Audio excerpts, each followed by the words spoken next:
امام ظاہری عمارہ بن خزیمہ انصاری رضی اللہ عنہ کے حوالے سے بیان کرتے ہیں کہ نبی کریم صلی اللہ علیہ وسلم نے ایک اعرابی بدو سے گھوڑا خریدا اور اس سے جلدی چلنے کو کہا تاکہ آپ گھر پہنچ کر اس کی قیمت ادا کر دیں۔ پھر نبی کریم صلی اللہ علیہ وسلم جلدی آگے بڑھ گئے جبکہ بدو پیچھے رہ گیا۔ راستے میں لوگ بدو کے پاس آتے اور اس کے گھوڑے کی قیمت لگاتے۔ انہیں معلوم نہیں تھا کہ رسول اللہ صلی اللہ علیہ وسلم نے یہ گھوڑا خرید لیا ہے۔ ایک آدمی نے گھوڑے کی قیمت رسول اکرم صلی اللہ علیہ وسلم کی لگائی ہوئی قیمت سے زیادہ لگائی۔ چنانچہ بدو نے زور سے چلا کر رسول اللہ صلی اللہ علیہ وسلم کو آواز دی اور کہنے لگا، اگر آپ کو یہ گھوڑا خریدنا ہے تو خرید لیں، ورنہ میں اسے دوسرے کے ہاتھ بیچ دوں گا۔ نبی کریم صلی اللہ علیہ وسلم نے فرمایا، کیا میں نے تجھ سے یہ گھوڑا خرید نہیں لیا؟ اعرابی نے کہا، نہیں، ابھی تو بیع مکمل نہیں ہوئی۔ پھر اعرابی اور رسول اللہ صلی اللہ علیہ وسلم کے درمیان بحث ہونے لگی۔ یہ دیکھ کر لوگ ان کے پاس اکٹھے ہو گئے۔ اعرابی کہنے لگا، آپ اس بات پر کوئی گواہی پیش کریں کہ واقعی میں نے آپ کے ہاتھ اپنا گھوڑا بیچا ہے۔ جو مسلمان بھی ان کی گفتگو سن کر وہاں آتا وہ بدو سے کہتا، تیرا ناس ہو، کیوں ضد کرتا ہے اور رسول اللہ صلی اللہ علیہ وسلم کے ساتھ بحث و مباحثہ کر رہا ہے؟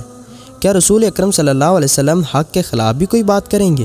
اسی دوران حضرت خزیمہ بن ثابت رضی اللہ عنہ وہاں پہنچے۔ جب انہوں نے رسول اکرم اور اعرابی کے درمیان بحث اور بدو کا یہ قول سنا، آپ اس بات پر کوئی گواہی پیش کریں کہ واقعی میں نے آپ کے ہاتھ اپنا گھوڑا بیچ دیا ہے؟ تو وہ کہنے لگے، میں گواہی دیتا ہوں کہ یقیناً تو نے اپنا گھوڑا رسول اللہ صلی اللہ علیہ وسلم کے ہاتھ فروخت کر دیا ہے۔ یہ سننا تھا کہ رسول اکرم صلی اللہ علیہ وسلم حضرت خزیمہ کی طرف متوجہ ہوئے اور پوچھا، آخر تم کس بنیاد پر گواہی دے رہے ہو جبکہ گھوڑے کی خرید و فروخت کے وقت تم ہمارے پاس موجود نہ تھے؟ خزیمہ بن ثابت رضی اللہ عنہ نے عرض کیا، اے اللہ کے رسول، آپ کی تصدیق کی بنیاد پر میں نے یہ گواہی دی ہے۔ چنانچہ نبی اکرم صلی اللہ علیہ وسلم نے حضرت خزیمہ بن ثابت کی گواہی کو 2 آدمیوں کی گواہی کے برابر قرار دیا۔ ایک دوسری روایت میں آیا ہے کہ نبی کریم صلی اللہ علیہ وسلم نے حضرت خزیمہ بن ثابت سے دریافت فرمایا، آخر تم کس بنیاد پر گواہی دے رہے ہو جبکہ تم ہمارے ساتھ نہیں تھے؟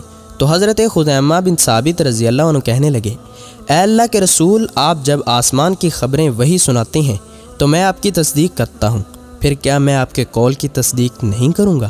ان کے کہنے کا مطلب یہ تھا کہ عرش پر مستوی بلند و بالا ہستی جب فرش پر مقیم سرور کائنات صلی اللہ علیہ وسلم کے پاس اپنے خصوصی نمائندہ حضرت جبریل علیہ السلام کے ذریعے کوئی وحی بھیجتی ہے جس میں ماضی کی تاریخ اور مستقبل کی پیش گوئیاں ہوتی ہیں، تو ہم صحابہ کرام بلا چون چراں قبول کر لیتے ہیں اور آپ کی تصدیق کر کے پوری بات مین و عن تسلیم کر لیتے ہیں۔ تو پھر کیا وجہ ہے کہ اس خرید و فروخت میں آپ کے قول کی تصدیق نہ کروں؟